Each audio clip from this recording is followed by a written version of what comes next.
जय माता दी। जय माँ कामाख्या। कामाख्ये वरदे देवी नीलभर्तवासिनी तम देवी जगत माता योनि मुद्रे नमस्तुते। देव राधा ट्रस्ट की तरफ से सत्यवाणी की प्रस्तुति। रहस्यमय ज्ञान की दुनिया में हम आपको आज ले चल रहे हैं। संतान बाधा हो तो क्या क्या टोटके करना चाहिए, कौन कौन सी पूजा कराना चाहिए। यदि आपके पास इन पूजा कराने वाला कोई उचित योग्य दीक्षित शास्त्री अनुभवी ब्राह्मण न हो तो आप हमारे पास आ सकते हो। हमारे आश्रम में आपकी विधि विधान से नियम पूर्वक ये सब पूजा की जाएगी जो हम बता रहे हैं। कामाख्ये वरदे देवी नीलपर्तवासिनी तम देवी जगत माता योनि मुद्रे नमस्तुते। कामाख्ये काम संपन्ने कामेश्वरी हर प्रिय काम नाम देहि में नित्यम कामेश्वरी नमस्तुते। काम दे काम रूपस्ते सुभगे सुर सेविते करोमि दर्शन देव्यम सर कामार सिद्धयेत। योनि मात्र शरीराय कुंजवासिनी कामदा रजस्वला महातेजा कामाक्षी ध्यायताम सदा। काम प्रिया कामरता कामा काम स्वरूपिणी कामिनी कामिनी काम्या कामुका कामचारिणी। कामाख्या काम बीज स्थिता काम पीठ निवासिनी कामदा कामहा काली कपाली करालिका। तो संतान बाधा यदि उत्पन्न हो तो इन मंत्रों का जप करने से आपकी मनवांछित इच्छा पूरी हो सकती है। ये मंत्र यदि आपको चाहिए तो हमसे संपर्क कर सकते हैं केवल व्हाट्सएप के माध्यम से। हम ये चाहते हैं कि जो भी परिवार है सबके यहाँ पे बच्चे उत्पन्न हो, सब खुशी से रहें, आनंद में रहें, सुख से रहें। परंतु क्या होता है, हर मनुष्य के, चाहे वो स्त्री हो या पुरुष हो, उसके पिछले जन्म के कर्म के अनुसार संतान में बाधा उत्पन्न होती है। यदि कोई मनुष्य किसी की हत्या करके आ गया तो प्रेत दोष लगने की वजह से संतान बाधा उत्पन्न होती है। यदि किसी मनुष्य ने पिछले जन्म में किसी के अंडे मार फोड़े हो पशु पक्षियों के, तो भी संतान बाधा उत्पन्न होती है। यदि पितृदोष होता है तो संतान बाधा उत्पन्न होती है। यदि पिछले जन्म का बुध का दोष होता है तो संतान बाधा उत्पन्न होती है। किसी को बहुत दिन पिछले जन्म में तड़पाया हो और निसंतान दंपत्ति की संपत्ति लेकर के आए हो तो भी संतान बाधा उत्पन्न होती है। तो ऐसे बहुत से कारण हैं जिसकी वजह से संतान उत्पन्न नहीं होती या गर्भ में आकर के मर जाती है। तो ऐसी सभी माता बहनों के लिए ये हम उपाय बता रहे हैं। इनमें से जो उपाय वो अपनी क्षमता के अनुसार कर सके करें। सबसे पहले शतचंडी अनुष्ठान कराना चाहिए। पैसे की तरफ मत देखो। यदि आपको बच्चा चाहिए या अपने को मां कहलवाने की आप में इच्छा है कि आपका कोई बच्चा हो जो आपको मां बोले, तो आपको सर्वप्रथम शतचंडी यज्ञ कराना चाहिए। मां भगवती आद्य शक्ति भवानी के नाम से शतचंडी यज्ञ होता है। वह यज्ञ आपको संपूर्ण करवाएं। इससे आपके कुल देवी देवता प्रसन्न होते हैं। यदि आपने भाग करके विवाह किया, लव मैरिज किया, तो कुल देवी देवता की नाराजगी हो जाती है। उस वजह से भी बच्चे पैदा नहीं होते हैं। यदि आपने भाग करके शादी की, लव मैरिज करी, या हो सकता है किसी ऐसे पुरुष से विवाह किया जो दुर्जर हो, पहले उसकी पत्नी मर चुकी हो, तो उसकी पुरानी वाली पत्नी जो पहले मर चुकी, उसकी आत्मा दूसरी जो शादी करता है उस औरत के साथ में रहती है, तो बच्चे पैदा नहीं होते। तो इन सब का नाश करने के लिए शतचंडी अनुष्ठान कराना चाहिए। यह अनुष्ठान 9 दिन का होता है और इसमें 108 दुर्गा सप्तशती के पाठ, शत यानी 100 पाठ दुर्गा सप्तशती के कराना होते हैं और दशांश यानी 11 बार से दुर्गा सप्तशती नामक किताब का हवन कराना होता है विधि विधान से, और 9 दिन का यह अनुष्ठान होता है। दूसरा है श्रीमद् देवी भागवत पुराण का पाठ कराना चाहिए। इससे भी पापों का नाश होता है। पिछले जन्म के पाप कर्मों के अनुसार, या तो पुरुष के द्वारा किया गया हो या स्त्री के द्वारा किया गया पाप कर्म की वजह से बच्चे पैदा नहीं होते हैं और लड़का उत्पन्न नहीं होता है कई बार, तो इसके लिए पापों का शमन करने के लिए श्रीमद् देवी भागवत पुराण का पाठ करने से संतान बाधा यदि है तो समाप्त हो जाती है। हरिवंश पुराण एवं संतान गोपाल मंत्र, हरिवंश पुराण का पाठ करना चाहिए पति पत्नी दोनों को मिलकर के, और संतान गोपाल का जो मंत्र होता है उसका अनुष्ठान कराना चाहिए विशेष मुहूर्त के ऊपर, ताकि आपके यहाँ बच्चा उत्पन्न हो सके, पिछले जन्म के पाप कर्मों का क्षय हो सके। पीपल के वृक्ष की पूजा करना चाहिए विधि विधान से दोनों जनों को। फलदार वृक्षों को अपने स्वयं की जमीन पर लगाना चाहिए यदि बच्चा चाहिए तो। शालिग्राम जी का पूजन जो है विधि विधान से करते रहना चाहिए, और तुलसी जी की पूजा भी रोजाना करना चाहिए। जहां जहां पर तुलसी जी की पूजा का विधान में प्रतिबंध बोला गया है, उस दिन दीपक अगरबत्ती नहीं करें, पूजा नहीं लगाएं। गोपाल सहस्त्र नाम का पाठ करना चाहिए। इससे भी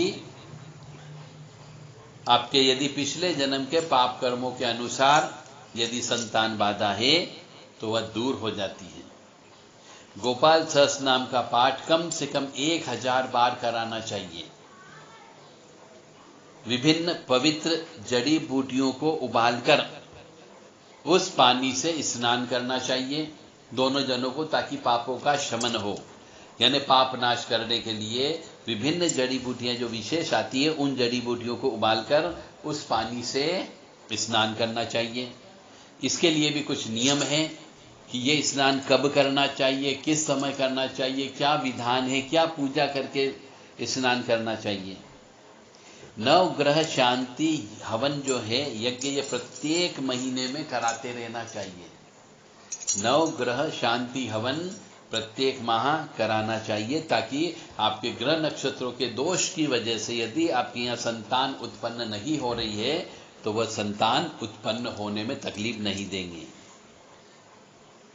पिछले जन्म में कुछ पाप कर्म ऐसे आ गए हैं जिनकी वजह से बहुत ज्यादा प्रॉब्लम है कि बच्चा गर्भ में आ ही नहीं सकता है, तो आपको नवग्रह शांति यज्ञ कराना चाहिए।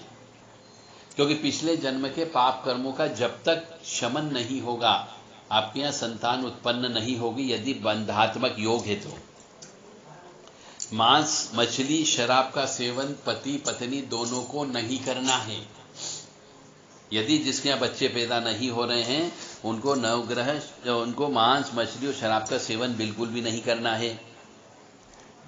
ओम महेशानी महामाये चामुंडे मुंडमालिनी आयु आरोग्य ऐश्वर्य देहि में देवी परमेश्वरी। ओम जयंती मंगला काली भद्रकाली कपालिनी दुर्गा क्षमा शिवा धात्री स्वाहा सदा नमस्तुते। काली काली महाकाली काली के पाप नाशिनी खड़ग हस्ते मुंड हस्ते काली काली नमस्तुते। काली काली महाकाली काली के परमेश्वरी सर्वानंद करी देवी नारायणी नमस्तुते। काली काली भद्रकाली काली के पाप नाशिनी काली कराली निष्क्रांते भद्रकाली तवन नमस्तुते। इस तरीके से मां भगवती काली की भी स्तुति रोज पाठ करना चाहिए, जिससे पिछले जन्म के पापों का शमन होता है। पुरुष सूक्त के द्वारा भगवान विष्णु की 16 उपचार पूजा कराना चाहिए। सब अनुष्ठान है। इन सब अनुष्ठान को कराने से संतान बाधा यदि है तो वह दूर होती है। यदि गुरु ग्रह की वजह से विवाह नहीं हो रहा हो या संतान उत्पन्न नहीं हो रही हो तो बृहस्पति के 1.25 लाख जप करना चाहिए, करवाना चाहिए। व्रत उपवास करना चाहिए और व्रत उपवास भी बिना नमक का करना चाहिए और विधि विधान से पूजन अर्चन करना चाहिए।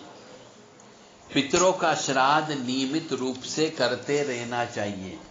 अब पितरों का श्राद्ध भी जो है हर अमावस्या को करना चाहिए, ताकि पितृ की वजह से यदि संतान उत्पन्न नहीं हो रही हो तो संतान बाधा समाप्त हो जाती है।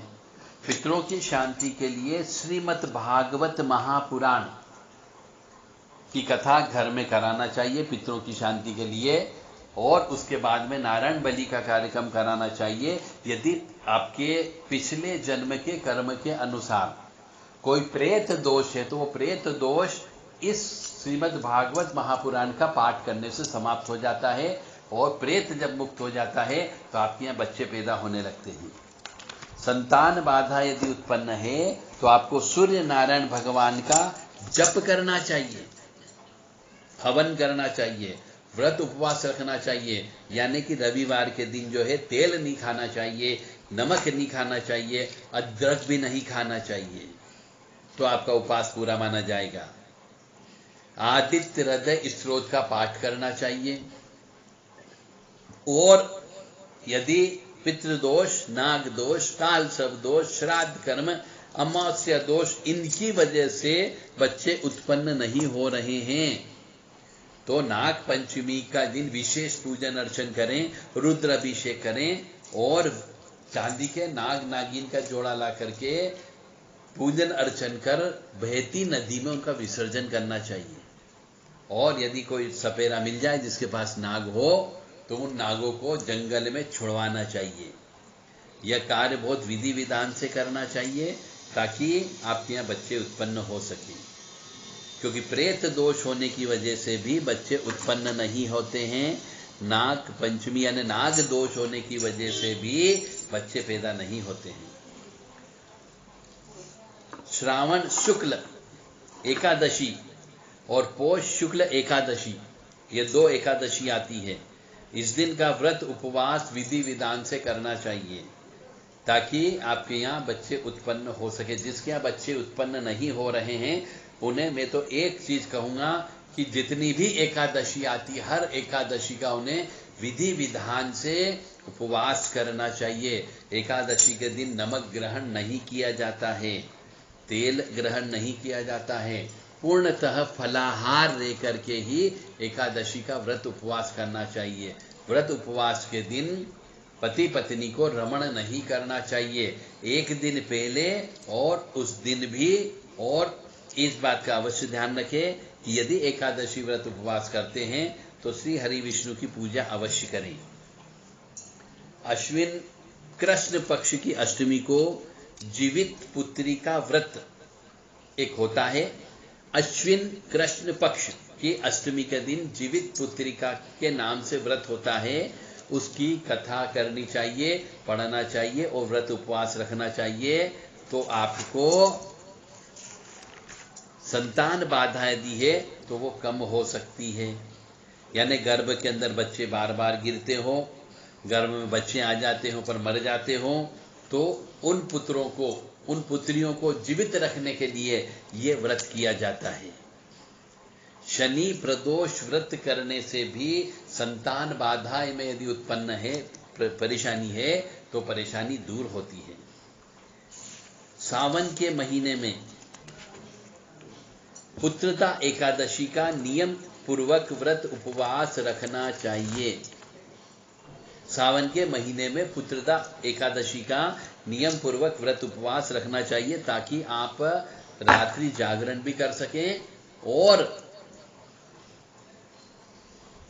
श्री हरि विष्णु का नाम लेना चाहिए। ओम सर्वमंगल मांगल्ये शिवे सर्वासाधिके शरण्ये त्र्यंबके गौरी नारायणी नमस्तुते। दुर्गति नाशिनी दुर्गा जय जय, काल विनाशिनी काली जय जय, उमा रमा ब्रह्माणी जय जय, सीता राधा रुक्मणी जय जय, महालक्ष्मी नमस्तुभ्यं नमस्तुभ्यं, सुरेश्वरी हरि प्रिय नमस्तुभ्यं नमस्तुभ्यं दयानिधि।